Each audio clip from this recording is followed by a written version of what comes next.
What is up, fellow sniffers, sniff juniors, my sniffing apprentices out there? It's Andy coming to you on a playoff Thursday, and you should be enjoying it. You should be soaking in every single day of NHL playoffs because it's almost the best time of year.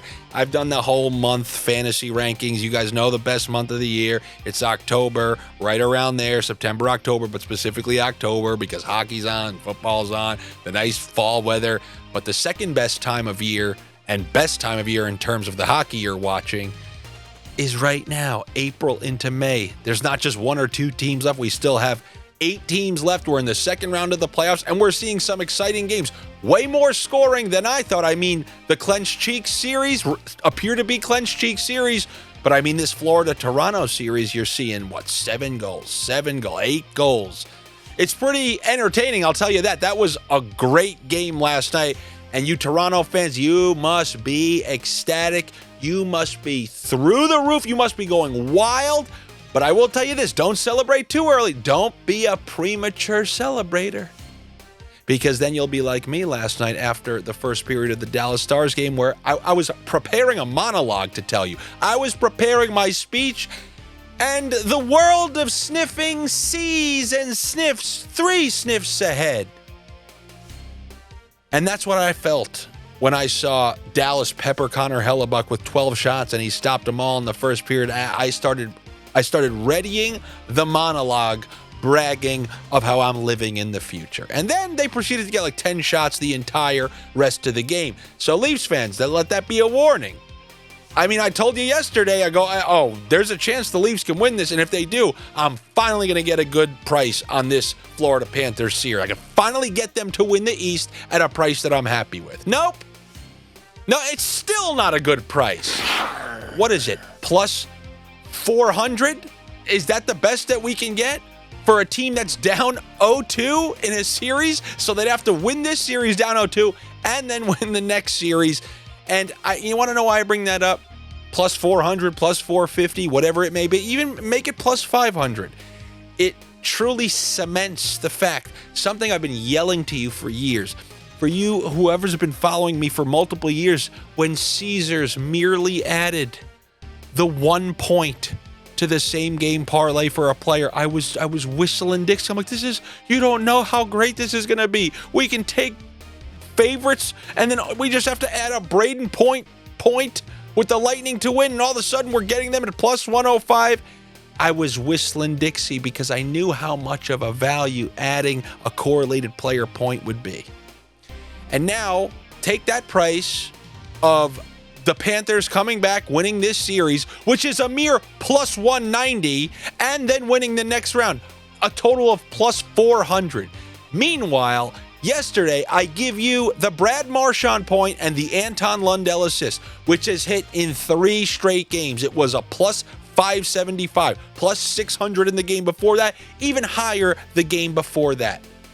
That is the best glitch in all of betting is. And I know what you're thinking right now. You're thinking, yeah, but there is a certain sports book that is currently heavily neutering the odds on those type of same-game parlays with correlated player points.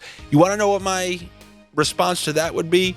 When the California gold rush happened, and there was just a bunch of gold going around. Yeah, at first, they just took the massive stacks of gold. But then, when there was still gold left, but not just the fat chunks right in the middle, did they just go, yeah, I don't feel like picking for that gold right there, even though, let's just get out of here. Let's just go to our normal, regular lives. I'm not just going to go into that little cave right there and come out with some of that gold. Now, because now I have to go in and curl up there. Now, it's clearly not worth it.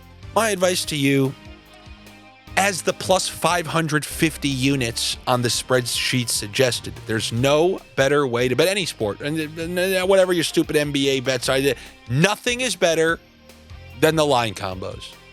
And my theory is that every sportsbook is going to do what that one sportsbook did, and all the odds are going to die. So are you going to sit there and cry about it, or are you going to do what I do? Just do whatever's necessary to get the best odds you can, because this is going to be something. I was texting Josh about this. I go, do you think we're going to look back at this That we're going to write songs about this decades later, like Bryan Adams.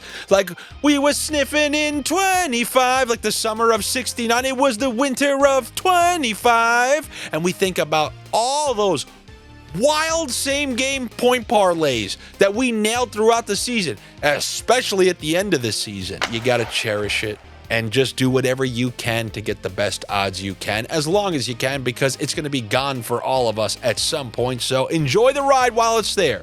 A plus 575, like it's no big deal. And now you're going to look for me to just deliver something like that again. This is supposed to be clenched ass cheeks season. It's supposed to be, but for whatever reason, some of these series are producing, a significant number of goals and overs. But there are series, like the series we've picked to go cheek for cheek. We have 2 straight unders, and we could have another one tonight. But I know the TikTok audience, God forbid I start with some unders, you just want some overs. Like the greedy rat. Let's start then with the Edmonton Oilers. That's what you guys want. You love points, you love goals, you love the Oilers. But did you love them when they were down 0-2? Did you love them when I picked them in the series preview versus the Kings and everyone, no, it's the Kings, yeah, man, it's the Kings. Then after game 2, you literally were just like Leafs fans right now. Just moonwalking, celebrating like it was over. And you want to know what I did at that time? I took Connor McDavid plus 3,000 for Conn Smythe. And now you can see, what is he? Plus 600, plus 700. That is sniffing 3 steps ahead. So we got this 2-game slate here. We got the Oilers playing the Golden Knights in the midst of this 5-game Oilers streak. I don't need to make these videos. It's going to be the same exact thing. I told you. If you click that, it's plus money. Here it is again. Here's the Evan Bouchard point with the Connor McDavid assist, and here's the Leon Draisaitl point with the Evan Bouchard assist. It's just going to be there every single game. That's it. And if you don't like either of those, then Connor McDavid over 1.5 points. They obviously are playing with tons of confidence. He hit this over in his last game, and they didn't even score on the power play. So they actually kept the Draisaitl-McDavid line. Well, see, I was scared last game. People were texting me and are asking me, DMing me like, should I take Corey Perry? If things don't go the way Edmonton likes, they'll just switch all of their lines halfway through a period. We've seen it all season long. So I was like, I don't know if I like that, because Perry was on like the 4th line a game and a half ago, and he could immediately be there once again. But they kept the lines for most of the game. As long as Edmonton is in the midst of this streak, I'm just running these out there. They're going back home after this game. I don't think we're going to be getting plus money on a bunch of those. So while we are, Connor McDavid over 1.5 points, that's plus 100. The Bouchard point with the McDavid assist is plus 110. And then the Draisaitl point with the Bouchard assist, I think, is like plus 120 or plus 130. That's what I'm doing with those Oilers. I'm riding those Oilers coattails because I deserve to. You all quit on them. You just refuse to learn that after going down 0-3 against the Florida Panthers, they stormed back to 3-3. This is who this team. They're a jackal team who's hard to understand. But when they start flowing in the right direction, as you can see, they can go down 2-0 in game 1. No problem. They came back, won that game 4-2. And I think Vegas has a tall order, because I'm going to reiterate what I keep saying. I'm watching that Vegas team, and I see very few game breakers outside of Jack Eichel. It's a committee approach, which I like, but the other members of that committee ain't what they used to be 2 years ago. So it's going to be a tall order. They already lost home ice, and if they lose this game, you're not talking about the Florida Panthers going home to try to win 2 straight games. You're talking about the Vegas Golden Knights, who would have lost 2 games on their own home ice and now have to go to Edmonton and just hope to get 1 so that they can come back and try to win 1 in Vegas. So this is a huge game for Vegas, but I'm taking those Edmonton Oilers players with the points and point prop parlays. And then in that earlier game, I'm sorry, it's Cheeks. I told you this was a cheek for cheek series, and that's exactly what it looked like last game. I mean, 1-0 going into the third, then 1-1, overtime, 2-1, and it's just Cheeks. What do you want me to do? I know. Go ahead. Take Ovechkin for a hat trick. See how well it works out for you. But I'm going to what works out for me come playoff time in these cheeks. It worked out for us last night in that Winnipeg game. No goal in the first 5, under 6.5. That's an even money bet. It's very simple. Here's my cheek. Here's your cheek. and that's pretty much the end of the game. So unless you foresee just a plethora of goals, I'm going to find those same exact ways to get that under 6.5. The first being the no goal in the first 5 with the under 6.5. The second being the under 6.5 with the under half of a point on a player who I think is, least likely to kind of find himself on the score sheet. Although he found himself on the score sheet in game 1. Jesperi Kotkaniemi, line 2, power play 2 player. You add him to that under 6.5. That's a plus 105. I was going to take Alexi Protas, but by the end of last game, he was on that top line, so I'm a little bit worried about it. Then we also have a classic double under. In the playoffs, I love line 2, power play 2 double unders. Now, before I made that video yesterday, there were a couple players who weren't available because we were waiting on the status for Scheifele, we were waiting on the status for Jason Robertson. But when I updated the Patreon, I said, let's go Perfetti Nemestikov double under plus 120. Why? Because you had Scheifele back in that lineup, so that's a line 2, power play 2 double under. That was a hit. Robertson was back in the Dallas Stars lineup. You had Ben and Sagan playing together on line 2 with Matt Duchene. So we did the line 2, power play 2 double under. Jamie Benn and Tyler Sagan. That one hit. You leave out Duchene because he's on that top power play. That's exactly why we're looking for power play 2 and line 2. The guys least likely to register points.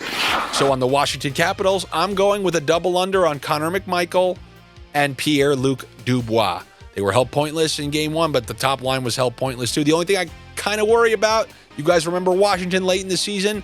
Sometimes before the game, you'd learn, oh my God, Ovechkin's playing with Dubois now, and they would switch back and forth. But as long as they keep the lines the same, I think they will, right? Just to, maybe you put Protas in Bavillier's spot, but I think after winning that first series in 5, they're mostly going to leave these lines together. As long as they do, I'm going to go with that double under Connor McMichael and Pierre-Luc Dubois at home against the Carolina Hurricanes. And then something you're absolutely going to despise. After giving you a goalie with a low save total, who I foresaw the other team pouring on shots early, and it didn't end up working out in the end, even though it started off red hot. You would think I'm never going to do that again. I mean, I gave out no goalie saves the entire playoffs. Now I come with that one. We get screwed in the end. Now I'm just going to retire them, right? I will. If this next one doesn't work out, the F.Anderson over 22.5 saves. I'm doing the same exact thing last night. Why? Because every last Washington player and coach post-game interviews, what is the big stat from game 1? The shot attempts disparity and the shots on goal disparity. The fact that Washington got 15 shots on goal in a home game, game 1 of the second round of the playoffs. So what do you think they're going to be coached to do in this? Get pucks to the net. I do not want to see that ridiculous disparity in shot attempts. So I think the memo went out. Shoot the puck. Over 22.5 saves for F.Anderson. And just like yesterday, I'm going to combine that with the neither team to score 5 goals. That will get you that at a plus 150. But the over 22.5 on Freddie is a minus 105. That's what I have for you here on a Thursday. I will retire. You will never hear goalie saves again from me. I know. Notice, shots on goals, you never hear out of my... You see how many times the scorekeepers remove shots? And that applies to saves too. In my opinion, 22 last night and tonight is so low, you should be able to survive a couple of scorekeeper shots taken away. But that is why I hate over on shots on goal. It's just, when you think you got it, I mean, just go search on Twitter and see how many people are getting screwed by this on a nightly basis. If you want to include yourself with that bunch, go ahead.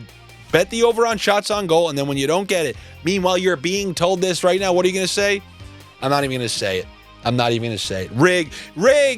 Rigged, plus 550 units on a spreadsheet. Sports got to be rigged, right? The entire Patreon just won fat stacks of money all year. Definitely rigged. Rats don't live on ice. Remember that. That is what I have for you here. Thursday. Good luck to you. Better luck to me. Make sure you're subscribed here to the YouTube channel. Did you enjoy this video? Well, let me know. Say, oh my God, I enjoyed this video. Some guy tipped me $10. And I always feel like a little bit like a cam girl when people do that. But I said, wow. Good. So thank you very much for the random $10 on YouTube. Good. Thank God I looked at the comments. I don't get I must just turn all notifications off. So there is a retroactive thank you. And if you guys do want to pay more than $10, you can easily do that over on the Patreon. It's patreon.com/Andy Francess, but you won't be getting nothing. That's where Josh puts his MLB picks. That's where I can communicate last-second updates like the ones that I had to put out. Oh, we learned that Mark Scheifele is not playing. That's where I send out the Perfetti Nemestikov double under. So you will get that over there on the Patreon. That's also where you can chat with the other pro sniffers, all the sniffers in the chat rooms putting their 28-leg parlays. You can include that. You can one-up them. Oh, 28? Oh, man, the max my book lets me do is 25. But just know I would do more than 28. Anyway, I hope to see you guys over there. If not, I'll see you tomorrow for a Friday round of NHL Sniffs. Take it easy. Leave a comment down below. Do not be a gargoyle. You see the palm trees there? There might be some in there at night. You don't have to be one. Do not be a gargoyle. Subscribe to Andy's channel for the most entertaining NHL Sniffs on YouTube. Make sure you do it.